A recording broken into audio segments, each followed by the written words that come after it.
नमस्कार छात्रों, आज मैं आप सभी के सामने एक बार फिर से उपस्थित हुआ हूँ एक नया विषय लेकर।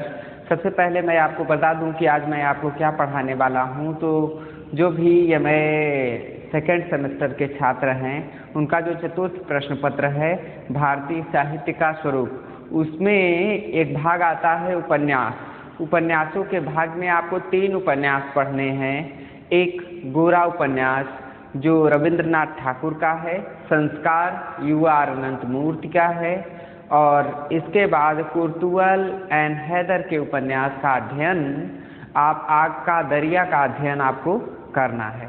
तो 3 उपन्यासों में जो सबसे पहला प्रश्न है कि भारतीय उपन्यास की परिभाषा और उसके प्रकार बताइए। मैं ये आपको पूरा पढ़ा चुका हूँ। अब प्रकारों के संदर्भ में जितने भी प्रश्न थे उनकी चर्चा भी मैं आपसे कर चुका हूँ। आज मैं आपको भारतीय उपन्यासों की विशेषताओं पर बताने वाला हूँ। तो आज का हमारा ये महत्वपूर्ण जो विषय है उपन्यास की विशेषताएं। आप जानते हैं उपन्यास शब्द प्लस न्यास से बना है, जिसका अर्थ है कि उप का अर्थ होता है समीप या निकट, और न्यास का अर्थ होता है निर्माण करना। तो अर्थात किसी भी ऐसी घटना के समीप जाकर शब्दों के जाल के माध्यम से पूरी कथा का ताना बाना जो बुने, वह उपन्यास है। अब उस उपन्यास की विशेषताएं बहुत सारी हो सकती हैं। विविध विद्वानों ने उपन्यासों की परिभाषा अलग अलग दी है।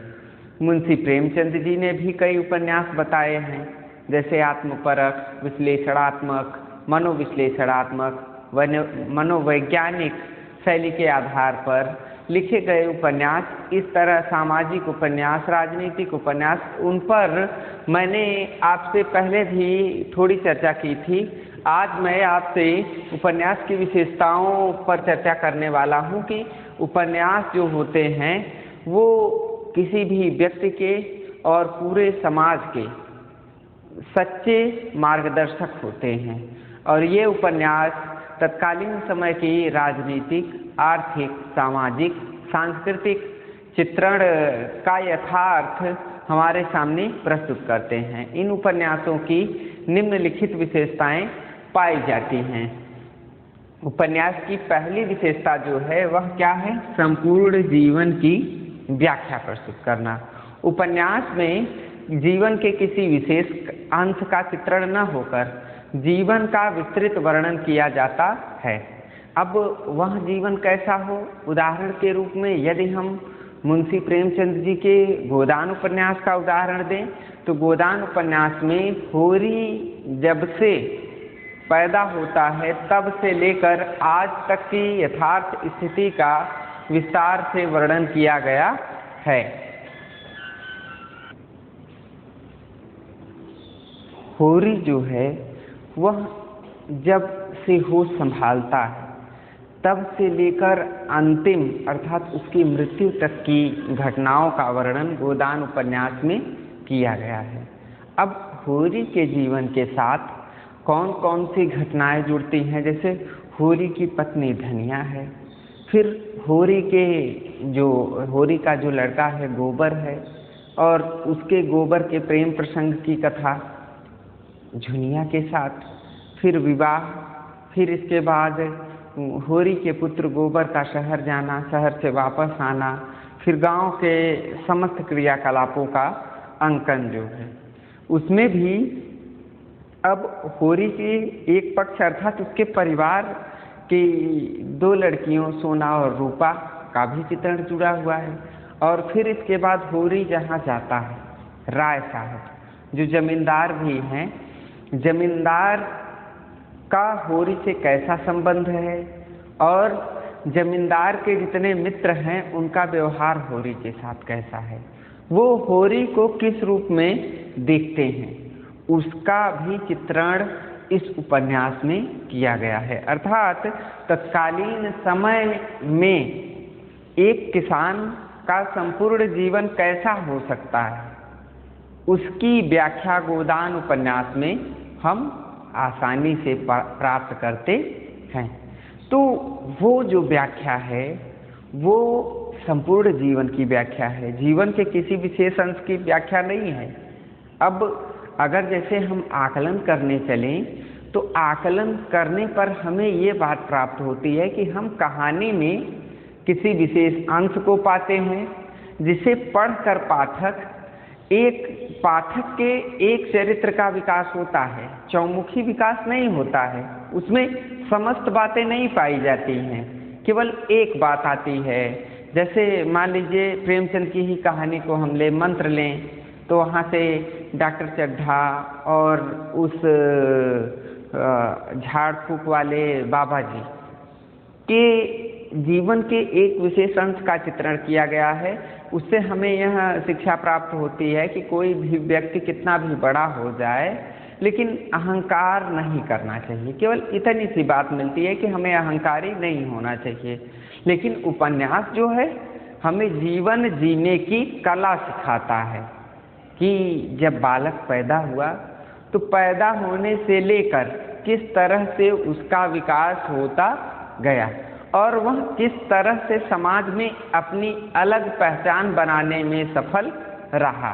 तो जब हम उपन्यासों को पढ़ते हैं तो उपन्यासों को पढ़कर हमें जीवन जीने का दृष्टिकोण मिलता है। जीवन के किसी विशेष अंश का चित्रण हम नहीं पाते हैं, जीवन का विस्तृत वर्णन पाते हैं और उसी के अनुसार हम अपने आप को ढालने का प्रयास करते हैं। उपन्यास का जो नायक होता है उसी का अनुकरण हम करते हैं और उपन्यास के पढ़ने के बाद उस चरित्र की कुछ न कुछ विशेषताओं का अंश हम अपने अंदर लाते हैं और उसका अनुकरण करके आगे हम बढ़ते चले जाते हैं। ये है उपन्यासों में विशेषता की सबसे पहली कड़ी कि यह संपूर्ण जीवन की व्याख्या प्रस्तुत करने का माध्यम होता है। फिर इसके बाद विस्तृत कथा विधान। उपन्यास की दूसरी विशेषता कथा का विस्तार है, अर्थात जो भी कहानी है वह कहानी धीरे धीरे आगे बढ़ती चली जाती है। जैसे मैं बार बार आपको उदाहरण इसलिए गोदान उपन्यास का दे रहा हूँ क्योंकि आपने अपने फर्स्ट सेमेस्टर में गोदान उपन्यास पढ़ा था और गोदान उपन्यास छात्रों के लिए अत्यंत ही उपयोगी है क्योंकि इससे संबंधित प्रश्न लगातार पूछे जाते रहते हैं। तो अब विस्तृत कथा विधान कैसे है, मैंने आपको बताया कि होरी जब पैदा हुआ और धीरे धीरे जब वह बड़ा होता है तो वह एक मध्यम वर्गीय किसान वर्ग का प्रतिनिधि बन जाता है, कृषक वर्ग का प्रतिनिधि, जो अपने गांव का महतो भी कहलाता है। जो एक खेतिहर किसान है वह सुबह उठता है, जल्दी जल्दी से तैयार होता है, तैयार होकर जाने के लिए जैसे ही उद्धत होता है कि इतने में उसकी पत्नी धनिया उसे टोकती है कि इतने सुबह सुबह आप कहाँ जा रहे हैं। तो यह सुनकर होरी उत्तर देता है कि मैं बाबू साहब के यहाँ जा रहा हूँ। तो जो होरी की पत्नी है धनिया वह क्रुद्ध होती है कि आखिरकार ये कैसी बात है कि रोज उन राय साहब के यहाँ जाने की क्या आवश्यकता है। तो होरी उसे समझा बुझाकर कहता है कि तभी तो गांव में मैं महतो कहलाता हूँ, ये सब राय साहब के यहाँ जाकर लगातार हाजिरी लगाने का ही कारण है। अगर मैं ऐसा न करता तो मुझे महतो कोई न कहता और मैं 10 बीघे ज़मीन का मालिक बिल्कुल न होता और मुझसे लगान भी उतनी अधिक वसूली नहीं जाती जितनी कि अन्य किसानों से वसूली जाती है। तो धनिया बड़बड़ कर रही होती है, कितने में होरी चल पड़ता है। रास्ते में उसे एक भोला यादव नाम के मिलते हैं और होरी जब वो मिलते हैं तो देखते हैं कि वो अपनी गाय चरा रहे हैं, कई गायें हैं उनके पास। तो गाय को देखकर उनके मन में यह लालसा जागृत हो जाती है कि मुझे भी एक गाय लेना चाहिए। तो भोला जो है उनका विवाह नहीं हुआ है, तो विवाह न होने के कारण विवाह हुआ था किंतु उनकी पत्नी मर गई थी। तो होरी इस बात को लेकर सोचता है कि चर्चा किया जाए कि क्या आप दूसरी शादी करेंगे। तो होरी भोला के पास जाता है और उसे भोला को अपनी बातें बतलाना शुरू करता है कि महतो आप एक शादी कर लीजिए, क्योंकि बूढ़े जैसे जैसे आप बूढ़े होते जाएंगे आपकी सेवा करने वाला कोई नहीं है। तो होरी की यह बात सुनकर भोला अत्यंत प्रसन्न हो जाता है। प्रसन्न होकर वह होरी से भूसे के लिए भूसा लेने की बात कहता है। और जब यह बात होरी को कहता है तो होरी कहता है महतो आप जब चाहें तब चले आएं, मेरे जीवन की भूसा लेने चले आए, मेरे जीवन की केवल एक ही लालसा है कि मेरे पास भी गाय हो। तो इस पर भोला कहता है कि आप को मैं अपनी एक गाय दे दूंगा। तो यह सुनकर होरी प्रसन्न होता है, राज साहब के यहाँ जाता है, वहाँ भी कुछ बातचीत होती है राय साहब से, और राय साहब से एक अच्छे से आयोजन की बात की जाती है कि नौटंकी का आयोजन और भोज्य और भंडारे का आयोजन होगा। उस भंडारे के आयोजन की बात जब सुनता है होरी, तब तलक राय साहब जी कहते हैं कि अपने समस्त गांव में कहलवा दो कि भोज्य भंडारे का आयोजन होगा और वहां सब लोग का आना अनिवार्य है। तो होरी इतनी सी बात सुनकर वापस लौट रहा होता है, घर आता है तो रास्ते में भोला से हुई भूसे की बात और गाय की चर्चा अपनी पत्नी धनिया से करता है। धनिया भी प्रसन्न होती है। अगले दिन भोला अपनी पुत्री के साथ होरी के घर आता है। वहाँ आने पर होरी की आज्ञा पर उसकी पत्नी और उसका पुत्र गोबर दोनों भोला के साथ भूसा लेकर चल पड़ते हैं। रास्ते में गोबर जो होरी का पुत्र है और भोला की जो पुत्री है झुनिया, दोनों का परिचय एक दूसरे से होता है। झुनिया विधवा हो चुकी है, बचपन में उसका विवाह हुआ था और उसकी पत्नी मर गई थी, तो दोनों का परिचय होता है। फिर जैसे ही वह भूसा पहुंचाता है, गोबर पहुंचाकर होरी के घर आता है, फिर होरी भोला से मिलता है और गाय की बात होती है। 5 रुपए में गाय खरीदी जाती है। खरीदने के बाद गोबर और होरी गाय लाने के लिए जाते हैं, जहां झुनिया भी गाय को पहुंचाने के लिए होरी के घर तक आती है, क्योंकि गाय आ नहीं रही होती है। तो होरी के घर तक जब झुनिया गाय पहुंचाने आती है तो रास्ते में गोबर और झुनिया की जो बातचीत है वह और अधिक बढ़ जाती है। फिर जब घर गाय लाई जाती है तो गाय आने पर गाय का आगा सुआगा होरी के घर पर किया जाता है, और इधर होरी गोबर को आज्ञा देता है कि झुनिया को घर छोड़कर आए, क्योंकि उस समय शाम हो चुकी थी। तो गोबर जब झुनिया को घर छोड़ने के लिए आता है तो वहाँ उसकी भाभियाँ झुनिया की प्रताड़ना कर रही होती हैं, जिसे सुनकर गोबर दुखी होता है। दुखी होकर वह झुनिया के साथ बातचीत करके यह संकल्प लेता है कि हमारे साथ भाग चलो। एक दिन ऐसा आता है कि उस दिन दोनों यह निर्णय करते हैं कि हम एक साथ भाग चलेंगे, और भागकर वो होरी के घर पर आते हैं। तो जब यह बात धनिया उसकी माता जी को पता चलती है, अर्थात होरी की पत्नी धनिया को, तो वह क्रुद्ध होती है, किंतु होरी के कहने पर उसे रख लेती है और रात को गोबर घर से निकलकर भाग जाता है, दूर चला जाता है। और इधर होरी की स्थिति, जब वह शहर चला जाता है तो होरी की स्थिति अत्यंत दयनीय होने लगती है। इसका कारण यह है कि जाति व्यवस्था जो है वह जाति व्यवस्था अत्यंत ही दुर्बल किस्म की थी। उसमें होरी को दूसरे जाति की बहू लाने के कारण बिरादरी से बाहर कर दिया जाता है, और बिरादरी के अंदर लाने के लिए उस पर तरह तरह के जुर्माने लगाए जाते हैं, और वह जुर्माना भरने में असमर्थ है, किंतु वह जुर्माना भर करके फिर से जाति में वापस आता है, जिससे वह कर्ज से युक्त हो जाता है। और अब होरी के जो जमींदार हैं राय साहब, उनके यहाँ एक अच्छे से भोज का आयोजन किया जाता है, जहाँ पर नौटंकी भी होनी थी। नौटंकी में होरी एक लठैत किसान के रूप में चित्रित था। सब तैयारी हो रही थी, तब तलक राय साहब के कई मित्र राय साहब के घर पधारते हैं, जिसमें मिस्टर मेहता, मिस मालती, सरदार साहब इत्यादि उनके मित्र थे। और सभी नौटंकी देखने के लिए तैयार हो रहे होते हैं कि इतने में उस राय साहब के उसी कमरे में एक डाकू का प्रवेश होता है। डाकू के प्रवेश पर सब लोग चौंक उठते हैं।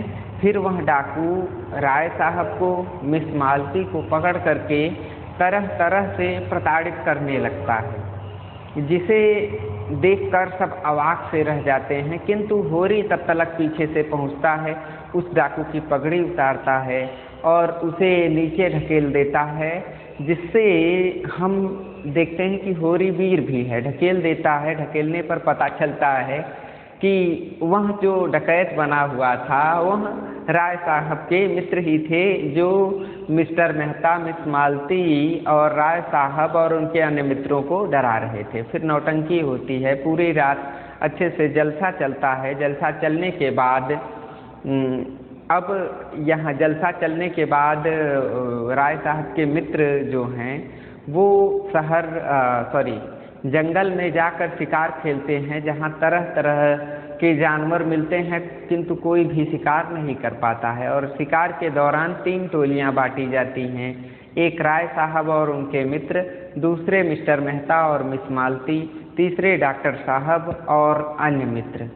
3 टोलियों में दिन भर सब लोग घूम लेते हैं, लेकिन जानवर तो दिखाई पड़ते हैं, कोई भी शिकार वे नहीं कर पाते हैं। सबकी गोलियां निराधार ही होती हैं। तब तक मिस मालती और मिस्टर मेहता की बंदूक से एक गोली चलती है और एक जो गीदड़ है और एक शेर मारा जाता है, तो जिसे भूनकर गांव वालों के साथ मिलकर सब भोजन करते हैं। शाम को घर वापस आते हैं। फिर राय साहब के जो अन्य मित्र मिस्टर मेहता, मिस मालती, डॉक्टर साहब, मिस्टर खन्ना, ये अपने अपने घर शहर चले जाते हैं। अब गोबर की कहानी शुरू होती है। गोबर शहर पहुंचता है। शहर पहुंचकर वहाँ की चकाचौंध को देखता है। चकाचौंध को देखकर वहाँ नौकरी करने लगता है। नौकरी से एक दिन पीड़ित होकर वह मिस्टर मेहता के घर के सामने पहुंचता है, जहां मिस्टर मेहता दया दिखाकर उसे एक दुकान खुलवा देते हैं पकौड़े की। तो वह वहां देखता है गोबर की सब एक समान से जीवन व्यतीत कर रहे हैं, वहां किसी भी तरह की जाति व्यवस्था नहीं है। धीरे धीरे करके गोबर बहुत सारा धन कमाता है और धन कमाने के बाद घर वापस लौटता है। दूसरी तरफ अब जब घर वह वापस लौटता है तो देखता है कि होरी कर्ज में डूब चुका है और होरी की प्रताड़ना तरह तरह से सेठ हों, साहूकार हों और ज़मीन पर भी तरह तरह के कर राय साहब लगाए हुए थे। तो उन सारे कर्जों को वह जल्द से चुकाता है और जिसका जब होरी गोबर ने विवाह किया था झुनिया के साथ, झुनिया को भगा के लेके आया था, तो जो यादव टोली के लोग उसका विरोध कर रहे थे, अब उसके पास पैसा होने से कोई विरोध नहीं करता है। पंडित जी जब उसे देखते हैं तो अपना पैसा मांगने के लिए इस तरह से गोबरवा करके बुलाते हैं, तो इस पर वह झिड़क उठता है और पंडित जी का सारा कर्ज चुका देता है और कहता है कि सब समान हैं। फिर इसके बाद वह धन लेकर आया था, तो जो झुनिया के भाई थे वे गोबर के मित्र बन गए थे और सब साथ बैठ कर के अच्छे से जीवन व्यतीत कर रहे थे। धीरे धीरे अब गोबर जो है वह घर ही टिक जाता है। तो घर जब वह कई महीने बीत जाते हैं, शहर नहीं आता है, तो धनिया और गोबर की पत्नी झुनिया में आपसी कलह होने लगती है। आपसी कलह के कारण गोबर झल्ला उठता है। झल्लाने के बाद वह होरी से कहकर अपनी पत्नी झुनिया को लेकर शहर चला आता है। शहर चले आने पर अब जो उसकी जो दुकान थी पकौड़े की, जिसे मिस्टर मेहता ने खुलवाया था, वह दूसरा कोई चला रहा है, तो वह नौकरी कर लेता है, लेकिन नौकरी से उतनी आमदनी नहीं हो पाती है गोबर को और उसका जीवन अच्छे से नहीं चल पाता है।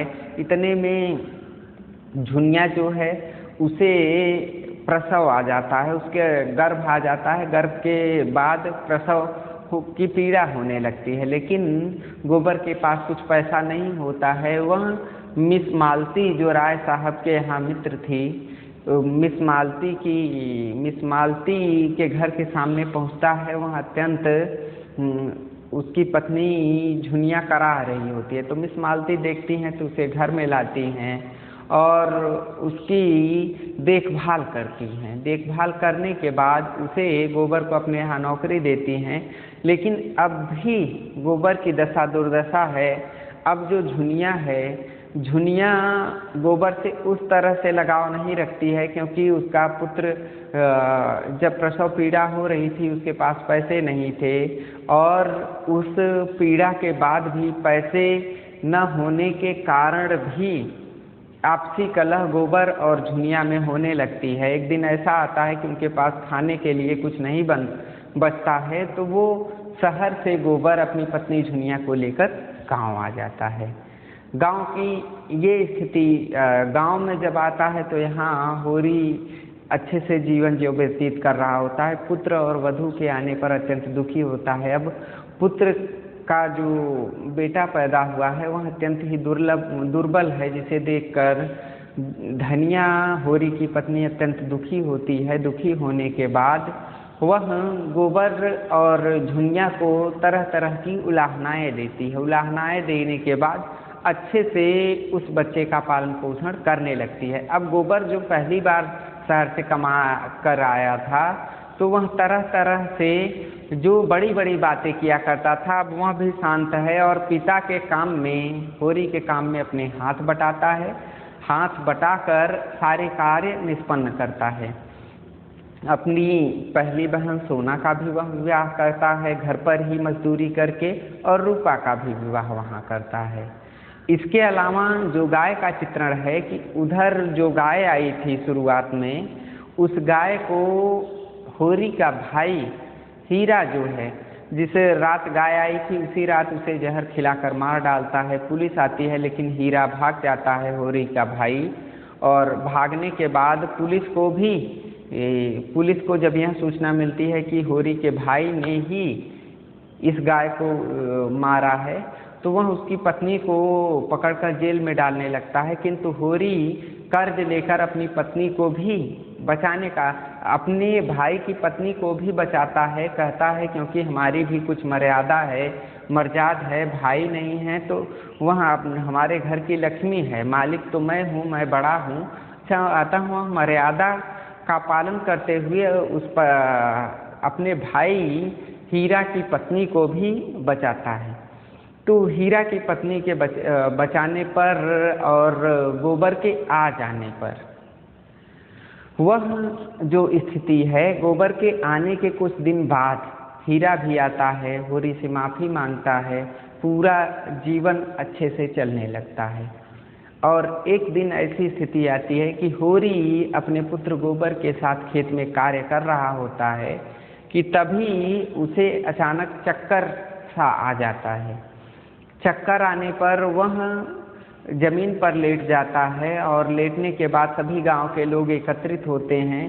तो वह आंखें बंद करता है तो उसे दिखाई देता है कि उसके पास एक गाय है, और गाय है जिसका पालन पोषण वह कर रहा है, और उसकी पत्नी जो धनिया है वह गाय का दूध निकाल रही है। दूध निकालने के बाद गोबर के जो बच्चे हैं उनको वह दूध दे रही है।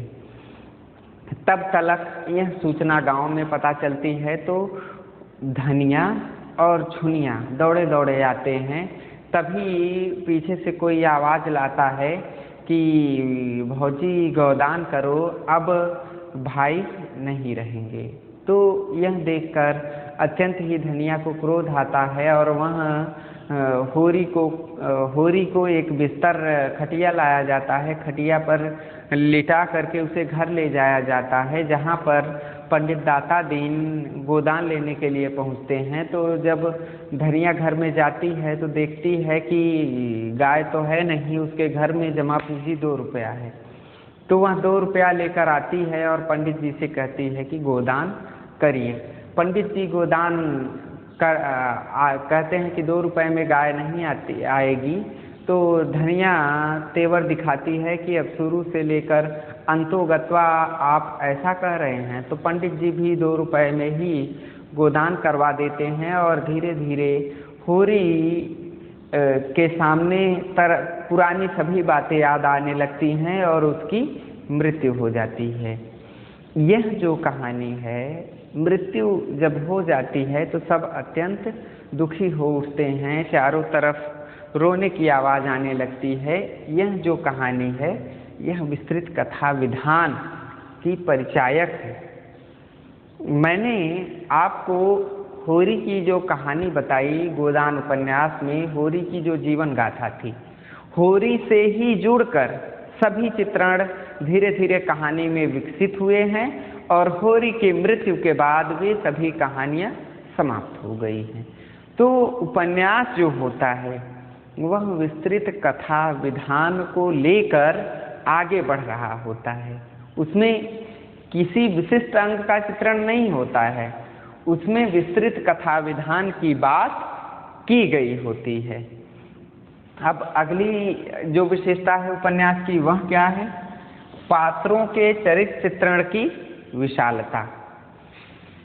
जो उपन्यास होते हैं उसमें पात्रों के चरित्र पर पूरा प्रकाश डाला जाता है। अब इसमें जैसे चाहे होरी हो, चाहे धनिया हो, चाहे झुनिया हो, गोदान उपन्यास का उदाहरण हम आपसे बार बार बताएंगे। चाहे झुनिया हो, चाहे राय साहब हो, मिस्टर मेहता हो, मिस मालती हो, अर्थात इस उपन्यास में जितने भी पात्र हैं सबका चरित्र चित्रण अत्यंत ही विस्तृत है। अब किसी विशेष अंग पर यह प्रकाश नहीं डालता है, पूरे चरित्र का यथार्थ अंकन करता है कि किस व्यक्ति का कैसा चरित्र है। यदि व्यक्ति का चरित्र अच्छा है तो अच्छा चित्रण इसमें प्रस्तुत है, यदि व्यक्ति का चरित्र अच्छा नहीं है तो वह भी इस उपन्यास को, आप किसी भी उपन्यास को पढ़ेंगे तो बता सकते हैं कि उस उपन्यास में जितने भी पात्र हैं सबका चरित्र कैसा है। जैसे हम किसी कहानी को पढ़ते हैं तो केवल कहानी के नायक को केंद्र में रखकर कहानी के नायक का चरित्र चित्रण करके अन्य कहानियाँ जोड़ी जाती हैं। जो कहानियाँ एक प्रतिमान स्थापित करती हैं और उसमें जो अन्य पात्र होते हैं कहानी के वे गौण होते हैं, उनका जो चरित्र चित्रण होता है वह विस्तृत नहीं होता है, सरल नहीं होता है, सहज नहीं होता है और प्रभावोत्पादक नहीं होता है। लेकिन उपन्यास में पात्रों का जो चरित्र चित्रण होता है वह अत्यंत ही विशाल होता है। गोदान उपन्यास के पात्र, चाहे होरी को आप लीजिए तो होरी कृषक वर्ग का प्रतिनिधि है, क्योंकि वह एक किसान है तभी तो उसके पास भूसा है, और वह साहसी भी है। जब राय साहब के यहाँ भोज चल रहा था और रात को नौटंकी होनी थी, तो जब राय साहब के मित्र डाकू बनकर आते हैं तो वह पहुँचता है, उन्हें उनकी पगड़ी ले लेता है और उन्हें नीचे ढकेल देता है, गिरा देता है नीचे। तो ये जो प्रवृत्ति है इसे देखकर आप साहसी भी कहते हैं, मर्यादाशील है, यानी अपने भाई को, जिस भाई ने कि उसकी गाय को मृत्यु के घाट उतार दिया, उसके अगले दिन ही भाई की पत्नी को बचाने के लिए वह पुलिस को भी घूस देता है, मुखबिरी देता है। ये प्रवृत्ति जो है इसके अंदर, होरी के अंदर, अर्थात चरित्र की विशालता होती है। विस्तृत चरित्र चित्रण का विधान उपन्यासों में किया जाता है।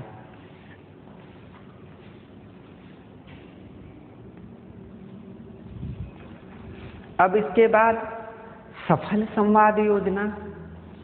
वैसे तो उपन्यासों में संवादों की भरमार नहीं होती है, किंतु पात्रों की जो आपसी बातचीत होती है हम उसे क्या कहते हैं? संवाद कहते हैं। अंग्रेजी में उसे डायलॉग्स कहते हैं। तो यदि उपन्यास है और उपन्यास में एक पात्र दूसरे से बातचीत न करे तो क्या वह उपन्यास एक श्रेष्ठ उपन्यास हो सकता है? बिल्कुल भी नहीं हो सकता है। और बात भी जो हो वह सफल होनी चाहिए, सार्थक होनी चाहिए। नाटक जब हम पढ़ते हैं तो शुरू से अंत तक संवाद ही चलता है, किंतु जो उपन्यास है, उपन्यास में संवाद योजना किसी क्षेत्र विशेष को लेकर चलती है। होरी है तो होरी की भोला से बातचीत होती है, होरी की राय साहब के घर बातचीत होती है, होरी की गोबर से बातचीत होती है, होरी अपनी पत्नी धनिया से बातचीत करता है। तो वो जो बातचीत है वह सफल होनी चाहिए। अब जैसे फिल्म है तो फिल्म में जब तक डायलॉग्स न हो, संवाद न हो, आकर्षक बातचीत न हो पात्रों की, तब तक फिल्म अच्छी नहीं लगती है। उसी तरह से यदि एक विस्तृत जीवन गाथा लिखी जा रही है और उसमें सफल संवाद योजना समुचित ढंग से, सार्थक ढंग से न की गई हो, तो वह संवाद योजना सफल संवाद योजना नहीं हो सकती है।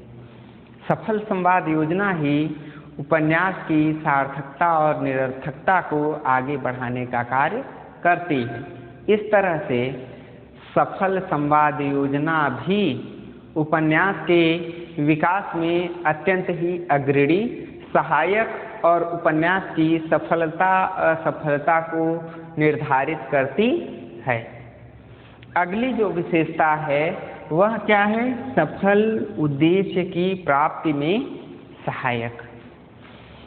उपन्यास जो होते हैं वो उद्देश्य की प्राप्ति कराने में सहायक होने चाहिए। अगर उपन्यास कृषक वर्ग को लेकर लिखा गया है तो किसान का फायदा जिसमें निहित है, उस फायदे का अपनी चतुराई के साथ लेखक वर्णन करे, ताकि उपन्यास को पढ़ने के बाद यदि किसान के पास उस उपन्यास की कहानी जाए तो वह जो किसान है वह अपनी अच्छाई और अपनी बुराई का सार्थक, सटीक और यथार्थ मूल्यांकन कर सके। उद्देश्य, बिना उद्देश्य के कोई भी कार्य सफल नहीं होता है। जैसे कहते भी हैं उद्देश्य के लिए कि बिना हेतु के अर्थात बिना कारण के कार्य का होना केवल पागल कर सकता है, बिना उद्देश्य के। और प्रत्येक कार्य जो होते हैं वो एक निश्चित उद्देश्य को लेकर आगे बढ़ते हैं। जैसे आप पढ़ाई कर रहे हैं तो आपके पढ़ाई करने का उद्देश्य क्या है कि हम आगे सफल हों। जैसे यमए वाले पढ़ रहे हैं तो यमए वाले बच्चों को इन कक्षाओं को पढ़कर किस उद्देश्य की प्राप्ति होने वाली है, वो सोचते, उनको इन कक्षाओं को पढ़कर वे एक सार्थक विद्यार्थी बनेंगे। आगे यमए करने के बाद वे नेट जेआरएफ की परीक्षा देंगे और असिस्टेंट प्रोफेसर के लिए आगे बढ़ेंगे, या वे यमए के बाद पीजीटी की परीक्षा देंगे और इंटर कॉलेज के लेक्चरर बनेंगे, या यमए के बाद वे कोई पत्रकारिता का डिप्लोमा करेंगे और डिप्लोमा करके वे पत्रकारिता के क्षेत्र में एक अच्छे पत्रकार बन पाएंगे। तो यह उद्देश्य होता है इन उपन्यासों का भी। उपन्यासों के लिखने का उद्देश्य क्या है कि समाज में जन जागरण की ओर जनता को आकर्षित करना। समाज में जो व्याप्त बुराइयां हैं उन बुराइयों को दूर कर अच्छाइयों की ओर आगे बढ़ने की कला, ये उद्देश्य कहानी को एक निश्चित मोड़ देने में सहायक होते हैं। अगली जो बात है उपन्यास की, जो अगली विशेषता है वह क्या है? उत्कृष्ट रचना विधान। उपन्यासों की जो रचना हो वह उत्कृष्ट होनी चाहिए, ओज गुणमयी होनी चाहिए। ओज गुण का प्रभावोत्पादक वर्णन करना चाहिए। इन उपन्यासों में ओज गुण की भरमार सी अवश्य आ जानी चाहिए। ओज गुणों की सृष्टि होने से उपन्यास सफल, सार्थक, प्रवाहमयी और उद्देश्यपूर्ण हो जाते हैं। उत्कृष्ट रचना विधान ही उपन्यासों को सफल बना सकता है। यदि लेखक ने उपन्यास लिख दिया लेकिन रचना विधान अर्थात लिखने का जो ढंग है वह अच्छा नहीं है, वह उत्कृष्ट नहीं है, तो उपन्यास किन गुणों से हीन हो जाएगा? वह सार्थक नहीं हो सकेगा, वह प्रभावोत्पादक नहीं हो सकेगा, गुणहीन हो जाएगा और कल्पनाहीन हो जाएगा। इन 4 गुणों की हानि हो जाएगी। यदि उत्कृष्ट रचना विधान उपन्यासों का नहीं है तो न तो वह उपन्यास एक सच्चे दृष्टिकोण को लेकर आगे बढ़ सकता है, न तो वह उपन्यास अपना प्रभाव ही उपन्यास को पढ़ने के बाद पाठक पर छोड़ सकता है, और न तो उसमें उसे पढ़कर जिस पाठक ने उस उपन्यास को पढ़ा उसके अंदर नवीन गुणों का संचार हो। नए गुण नहीं आएंगे, जो पढ़ेगा पाठक उसके अंदर वही पुराने गुण बने रहेंगे। केवल मनोरंजन के दृष्टिकोण से वह उपन्यासों को पढ़ेगा। और चौथा जो गुण है कल्पनाहीनता, अर्थात उसमें जब कल्पना की मिलावट नहीं होगी उपन्यास में तो उपन्यास अत्यंत उबाऊ हो जाएगा और पूरे उपन्यास को कोई भी पाठक नहीं पढ़ेगा। उपन्यास एक निश्चित दृष्टिकोण का सहायक नहीं बन सकेगा। ये इन गुणों की हानि उपन्यासों में हो जाएगी। ऐसी बातें उपन्यासों में आ जाने से उपन्यास अपनी सफलता और सार्थकता को खो सकता है। उपन्यास उत्कृष्टता की ओर न अग्रसर होकर वह निकृष्टता की ओर अग्रसर हो जाएगा। उत्कृष्ट कब होगा? जब भावात्मक शैली के माध्यम से लिखने का जो ढंग है उसमें लेखक अपनी प्रतिभा के अनुसार नवीन बातों का समावेश करे। अब वही जो पुरानी बातें हैं उन बातों को अंकित करके यदि उपन्यासकार उपन्यास अपने दृष्टिकोणों को ही थोपता जाएगा पाठक पर, तो क्या पाठक उस उपन्यास को पढ़ेगा? बिल्कुल भी नहीं पढ़ेगा। वह कब पढ़ेगा? जब उसे नवीन बातें प्राप्त होंगी। मैं आपको उदाहरण देना चाहूँगा फिल्मों का। तो आप देखेंगे तो फिल्मों की प्रवृत्ति लगातार बदलती रहती है। जैसे एक फिल्म का जो नायक है, मान लीजिए एक हीरो जो है फिल्म का, वह हीरो एक तरह की ही फिल्में नहीं करता है लगातार, क्योंकि जो फिल्म के नायक का दर्शक है वह उस नायक को अलग अलग रूपों में देखना चाहता है, उस हीरो को अलग अलग रूप में देखना चाहता है। यदि एक ही तरह की फिल्में लगातार कोई भी अभिनेता या कोई भी नायक लगातार बनाए तो वह 2 से 3 फिल्में बनाने के बाद फ्लॉप हो जाता है, अर्थात वह प्रासंगिक नहीं रह पाता है। उसी तरह से यदि रचना में नवीनता नहीं होगी, नवीन बातें नहीं होंगी, तो कोई भी उपन्यास पढ़ा नहीं जाएगा। उदाहरण के रूप में जैसे मैं आपको पढ़ा रहा हूँ तो एक ही टॉपिक मैं आपको प्रतिदिन पढ़ाता जाऊँ तो क्या आप वो पढ़ेंगे? एक ही टॉपिक को उठाकर उसे अगर जैसे मान लीजिए मैं उपन्यास पढ़ा रहा हूँ, उपन्यास की परिभाषा पढ़ाऊँ, प्रकार पढ़ाऊँ, उपन्यास की विशेषताएं पढ़ाऊँ, उपन्यास का उद्भव और विकास पढ़ाऊँ, फिर उपन्यास की शैली पढ़ाऊँ, उपन्यास के गुण पढ़ाऊँ, उपन्यास के दोष पढ़ाऊँ, तो आप सोचेंगे कि प्रतिदिन उपन्यास ही तो चल रहा है, नवीन बातें कहाँ से आ रही हैं। तो इसी कारण से हम प्रत्येक दिन एक नए विषय को लेकर आते हैं। उसका कारण क्या होता है कि उत्कृष्ट रचना विधान, अर्थात उपन्यास जैसे है तो उसके प्रत्येक उपन्यास में भिन्नता होनी चाहिए, रचना में नवीनता होनी चाहिए, सुग्राह्यता होनी चाहिए, सरलता होनी चाहिए, सहजता होनी चाहिए, प्रवाहमयता होनी चाहिए। इन गुणों का उपन्यास में विधान होना अत्यंत ही आवश्यक है।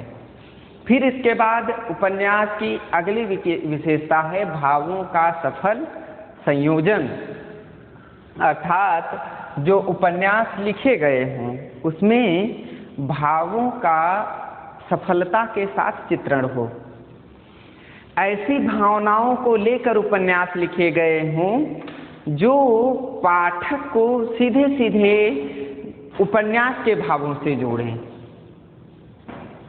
अगर उदाहरण आप लेंगे तो जब पाठक उस उपन्यास को पढ़े तो वह उस उपन्यास के पात्र जैसा अपने आप को समझने लगे।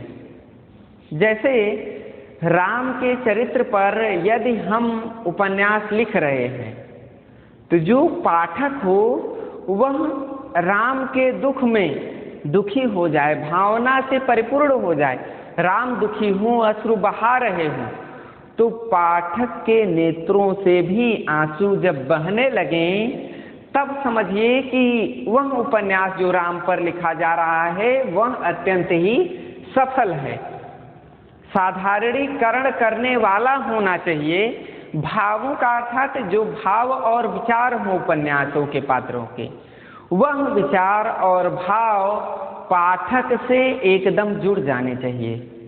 अब जैसे आप कोई भी फिल्म देखते हैं तो फिल्म देखकर जब आप फिल्म के अभिनेता को दुखी देखें तो आप ये जानते हैं कि यह अभिनेता काल्पनिक है, फिर भी अभिनेता को दुखी देखकर आप भी रोने लगते हैं, अभिनेता को प्रसन्न देखकर आप भी प्रसन्न हो जाते हैं। तो यह जो प्रवृत्ति है वह उपन्यासों में भी आनी चाहिए कि उपन्यास के जितने पात्र हों वह अत्यंत ही भावों को पाठक से जोड़ने में सहायक होने चाहिए, अर्थात भावों का सफल संयोजन करने वाले वे उपन्यास अगर नहीं हैं तो अच्छे उपन्यासों की श्रेणी में नहीं आएंगे। उपन्यासों की यह जो विशेषता है वह भावों के सफल संयोजन की कला है कि अर्थात जितनी सफलता और असफलता के साथ भावों को जोड़ने में उपन्यास सार्थक सिद्ध होगा वह उपन्यास उतना ही विशेष बनता जाएगा। गोदान उपन्यास है, चाहे मुंशी प्रेमचंद जी के 12 उपन्यासों गोदान हो, गबन हो, निर्मला हो, रंगभूमि हो, कर्मभूमि हो, ये सभी उपन्यास पाठकों को अपने भावों के साथ जोड़ते थे। इसी कारण से लगभग मुंशी प्रेमचंद जी की मृत्यु के 100 वर्ष उपरांत भी ये उपन्यास उसी तरह से पढ़े जाते हैं। इन उपन्यासों का विविध भाषाओं में अनुवाद भी हुआ है, किंतु जो उपन्यास भावों का सफल संयोजन करने में सार्थक सिद्ध नहीं हुए हैं वे उपन्यास आज भी नहीं पढ़े जा रहे हैं। प्रतिदिन हजारों उपन्यास विविध भाषाओं में लिखे जा रहे हैं, लेकिन क्यों कुछ ही उपन्यास लगातार चर्चित रहते हैं? इसका कारण केवल एक है कि भावों का वे सफल संयोजन कर लेते हैं। जो उपन्यास वो उपन्यास अच्छे कहे जाते हैं, और जिन उपन्यासों में यह विशेषता नहीं पाई जाती वे उपन्यास की श्रेणी में नहीं आ सकते हैं। अगली बात, गरिमामय रचना विधान का होना अत्यंत ही उपन्यासों में आवश्यक है। गरिमामय रचना विधान अर्थात जो उपन्यास की रचना हो वह विशिष्ट और व्यवहारिक ढंग से अपनी रचना का वर्णन करे। उपन्यास लिखा गया है और व्यक्ति की विशिष्टता की बात नहीं की गई है और किसी सफल दृष्टिकोण को लेकर आगे की कहानी नहीं बताई गई है, तो वह उपन्यास अच्छा नहीं होगा। इसलिए एक श्रेष्ठ उपन्यासकार को चाहिए कि वह अपने उपन्यास की कहानी को गरिमामयी बना दे। उपन्यास का जो नायक है उस नायक का ऐसा चित्रण करे कि नायक अपनी भावना को पाठक की भावना से जोड़कर देखने लगे और पाठक को अपने अनुसार समझने लगे। तब एक श्रेष्ठ गरिमामय रचना विधान की तरह एक सफल कहानी का निर्माण हो सकता है, क्योंकि कथानक वह होता है जिस पर उपन्यास की पूरी कथा का ताना बाना बुना जाता है। जो कथानक होता है वह उपन्यास की कहानी का विवरण प्रस्तुत करने की आधार भूमि होती है। वे कथानक ही कहानी की सफलता, उपन्यास के कहानी की सफलता और असफलता पर निर्भर करते हैं। और जितना ही उपन्यास की कहानी में गरिमा की पूर्णता होगी, जितना ही रोचकता होगी, जितनी ही व्यवहारिकता होगी, वह उपन्यास उतना ही श्रेष्ठ बनता जाएगा। तो उपन्यास की ये जो विशेषता है, गरिमामय कथानक, वह अत्यंत ही आवश्यक है। अर्थात इस गरिमामय कथानक का चित्रण होना उपन्यासों में एक श्रेष्ठ उपन्यास बना सकता है। इसके बाद जो अगली विशेषता है उपन्यासों की, वह है उद्देश्य की पूर्णता। अर्थात उपन्यास में एक सफल उद्देश्य को लेकर कहानी आगे बढ़नी चाहिए। बिना उद्देश्य के उपन्यास सफल नहीं हो पाते हैं, क्योंकि बिना उद्देश्य के पागल भी किसी कार्य में प्रवृत्त नहीं होता है। यदि उपन्यास में उद्देश्य की सफल सृष्टि नहीं है, उद्देश्य को पूरा करने में वह उपन्यास सक्षम नहीं है, तो उस उपन्यास की गरिमा, उस उपन्यास की सफलता, उस उपन्यास की सार्थकता और निरर्थकता इसी बात पर निर्भर कर पाती है कि क्या वह उपन्यास उद्देश्य को पूर्ण करने में सफल है, अर्थात उद्देश्य की प्राप्ति करने में वह मार्ग बना पा रहा है कि नहीं बना पा रहा है। उद्देश्य, एक निश्चित उद्देश्य को लेकर उपन्यास की कहानी आगे बढ़ रही है अथवा नहीं बढ़ रही है। उद्देश्यों में क्या नवीन संवाद योजना है, नवीन जीवन दृष्टि की कल्पना है, नवीन सार्थकता है, नवीनता है, कहानी में मौलिकता है कि नहीं है, कहानी कहीं दूसरे किसी कथानक के अंश को लेकर तो नहीं चित्रित की गई है।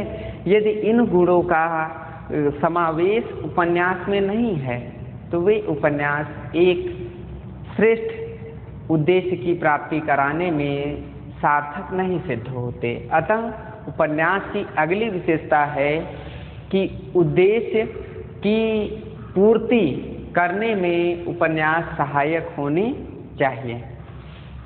अगला जो उपन्यास का स्वरूप है वह है शिक्षा के क्षेत्र में लाभकारी। अब उपन्यास जो हैं वे शिक्षा के क्षेत्र में लाभकारी होने चाहिए। उपन्यास लिखा गया है तो उपन्यास में कहीं न कहीं शिक्षा की महत्ता का प्रतिपादन अवश्य उपन्यासकार को करना चाहिए, क्योंकि शिक्षा की महत्ता का जब प्रतिपादन होगा तो उपन्यास को पढ़कर जन जागृति फैलेगी। जन जागृति फैलने पर शिक्षा का प्रसार होगा। तो उपन्यासों के माध्यम से भारतीय समाज में, भारतीय दृष्टिकोण में परिवर्तन आ सकता है, क्योंकि लेखक ही होता है जो समाज की बुराइयों को दूर करता है और समाज में नवीन अच्छाइयों का समावेश करता है। तो उपन्यास में शैक्षिक दृष्टिकोण आधारित कर देने से जो बच्चे अशिक्षित रहने वाले थे, उन उपन्यासों को यदि कोई पाठक पढ़ता है तो वह शिक्षा की महत्ता का प्रतिपादन अपने समाज में अवश्य कर सकता है। शिक्षा के प्रचार से ही उपन्यासों में जातिवाद, छुआछूत, भेदभाव, विविध धर्मवाद, संप्रदायवाद, ऊंच नीच की भावना, छोटे बड़े की भावना, इन सभी बुराइयों से समाज और देश दोनों लाभप्रद होते हैं। अतः उपन्यास की एक जो महत्वपूर्ण विशेषता है वह है कि उपन्यास में कहीं न कहीं छोटा सा ही विवरण आए पर शिक्षा के क्षेत्र की बात अवश्य उपन्यासों में आ जानी चाहिए। जैसे होरी की जब बात गोदान उपन्यास में की जाती है तो उसमें आप देखिए कि जो मिस्टर मेहता हैं और मिस मालती हैं वो लोग शिक्षित हैं, इसलिए वो किससे चलते हैं? गाड़ियों से, बड़ी बड़ी गाड़ियों से चलते हैं। राय साहब भी बड़ी गाड़ियों से चलते हैं और होरी कहता है कि हम इसलिए नहीं बड़े हो पाए हैं क्योंकि हमने शिक्षा ग्रहण नहीं की है। तो जब गोदान उपन्यास को कोई भी पाठक पढ़ता है तो वह शिक्षा की महत्ता को समझता है कि यदि उसने शिक्षा ग्रहण की होती, एक सफल शिक्षित व्यक्ति वह बना होता, तो आज वह नवीन जीवन दृष्टि को प्राप्त करता, नवीन सहयोग की प्राप्ति करता, नवीन रचना विधान की ओर बढ़ता, समाज में एक उच्च स्थान का दर्जा प्राप्त कर पाता। और जो उपन्यासकार शिक्षा के क्षेत्र को लेकर उपन्यासों का चित्रण नहीं करता है तो उसका उपन्यास अरुचिकर हो जाता है, सर्वकालिक और सर्वदेशिक नहीं रह जाता। वह केवल एक समय के लिए ही उपन्यास श्रेष्ठ उपन्यास बन सकता है, लेकिन कुछ दिनों बाद उस उपन्यास की महत्ता कम होने लगती है और कम होकर उपन्यास की गरिमा नष्ट हो जाती है। अतः उपन्यास की अगली विशेषता है कि शिक्षा के क्षेत्र में अत्यंत ही उपन्यासों का पाठ्यक्रम में निर्धारण हो जाने से वह लाभकारी होता है।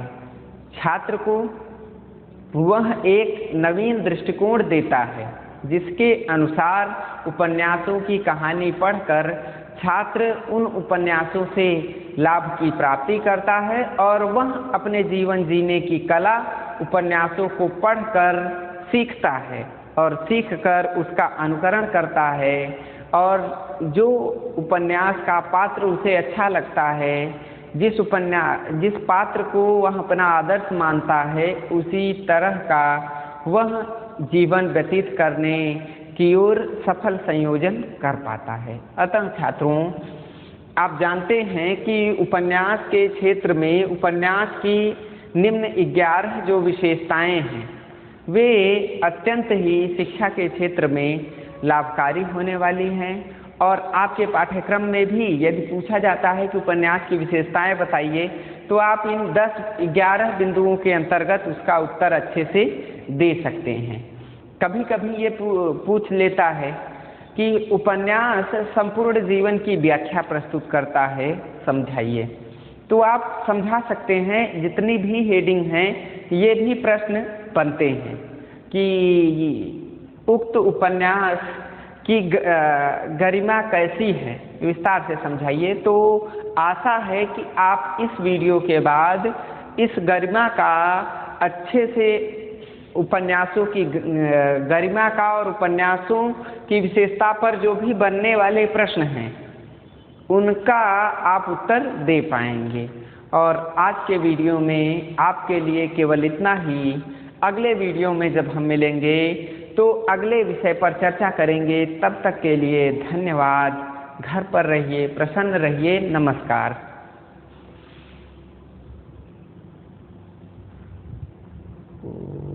छप